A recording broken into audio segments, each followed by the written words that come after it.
Hey sports fans, Ralph Luck here. Today I'm going to give you a general overview of my solar power system. Just like any vehicle, it has a battery in the front under the hood that runs and starts the vehicle. And it also has a line splitting off that goes and charges the house batteries when the vehicle is running. Now the house batteries are what run everything in the back compartment.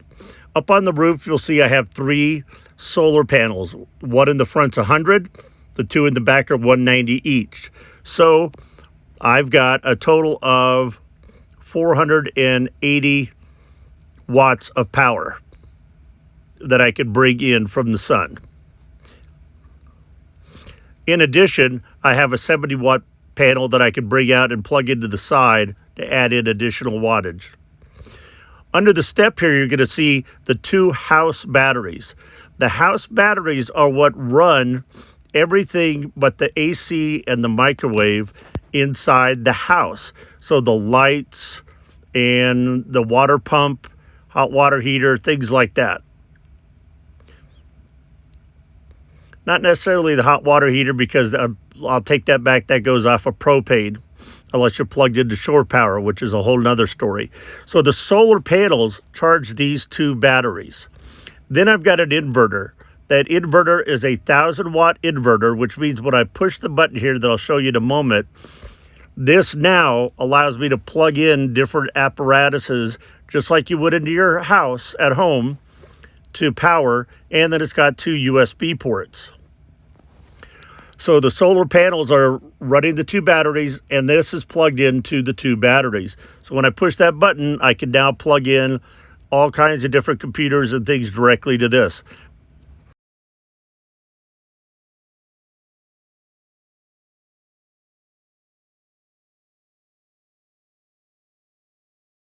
This is my solar panel brains and monitor. It tells me what percentage my 2 batteries are at, which currently is 100%. Gives you the little gauge there showing on the top of full batteries. Then it also gives different information of what the sun's bringing in. And for example, right here, it's giving me 14.1 volts that the batteries are at, which is great, charging. And it's bringing in 1.5 amps from the sun.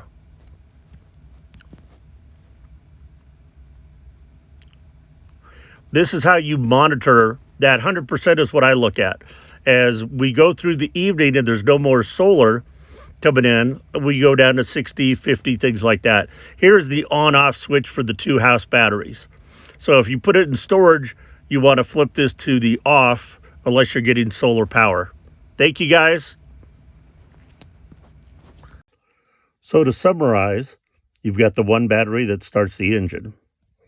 While the engine's running, it charges the 2 house batteries. In the event that it's a cloudy day, that's great news.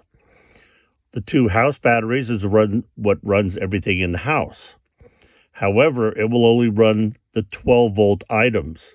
So you can't plug something in, even though you've got those 2 house batteries, because it's not enough power. And you need an inverter. So if I had a in-wall mounted inverter that I could flip on, it could theoretically then power every outlet inside the house part of the RV. Me, I bought an aftermarket one that's cheap. I put it on the steps, and when I turn on the inverter, I have to plug things directly into that inverter, like a power strip, to then plug in computers and things just to that. The only way my house outlets are live is if I plugged into shore power, which is again an RV resort or someone's house, or I've got my generator running. And then there's a lot of equations to go into. How much power do you need? How many batteries do you need? Do you want lithium batteries that charge really fast and hold the charge a lot longer but are 10 times more expensive than the ones I have? Do you want 300 watts of solar panels that could bring in potentially 300 watts? Do you want 480 like I have, or do you want 800 like some other people have?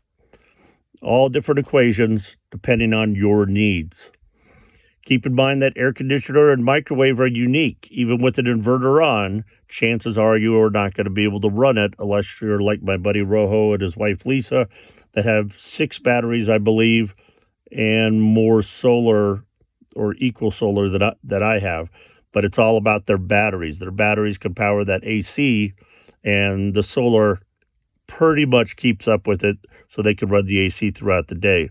But also keep in mind that a lot of RVs, especially pop-up trailers, don't even have an air conditioner unit.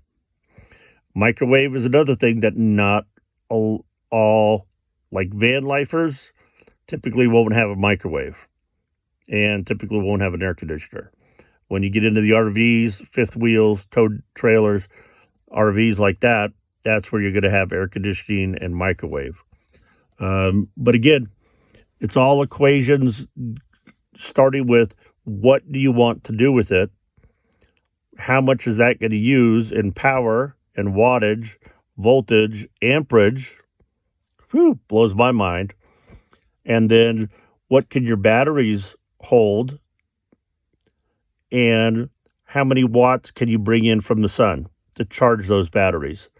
So it's a kind of complicated thing that you have to kind of start from that bottom. What do I need? What do I really need? I could tell you right now without working, just to run the lights in my place, the 12-volt lights that are all over installed in the RV, the sun that I get, even on a partly cloudy day today, will charge my batteries to 100%. Once the sun goes down, those batteries start to drain based on my usage. Like my heater just kicked in, that's running off of propane, but it's using a 12-volt motor, so it's using those house batteries. It's going to be draining those. If I go look now, I'm probably at like 70%, which is okay because I know through the 8-hour night before the sun comes up, I'll still be at like 40%, which is fine. So a little bit complicated, but I hope you got the idea that you get solar onto the solar panels. Those panels go into your house batteries to charge them. Those house batteries go to run a lot of things in your house. And then you have to figure out your usage. If you want to have a coffee maker, a toaster oven, a hair dryer, now you want to have that inverter to be able to plug those items into. I have a 1,000-watt inverter. A lot of hair dryers are over 1,000 watts. So even if I plug that hair dryer into the inverter directly and blow dry my hair, which I have none of, it's not going to be sufficient. So that's where some people get a 3,000, 5,000, 6,000 watt inverter. My 1,000-watt inverter was about $100. So that lets you know what a 6,000 watt inverter is going to be. The inverter converts 12-volt batteries, which the house batteries are, just like the ones up front in the engine, but they're deep cycle, so it's a different thing. Converts 12-volt into 120, 110 watt, which is where you plug things in and it'll run them. But each appliance has different wattages, and that's why the AC and the microwave with me wouldn't run even if I plugged them directly to the inverter, because those are both over 1,000 watts. So I hope I really confused you. If you please check out other videos.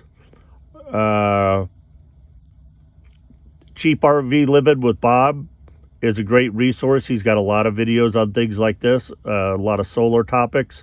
And if you really wanted to dig deeper, you could go that route. But that was my solar setup. I hope you enjoyed it. Y'all have a good day. Ninja says meow.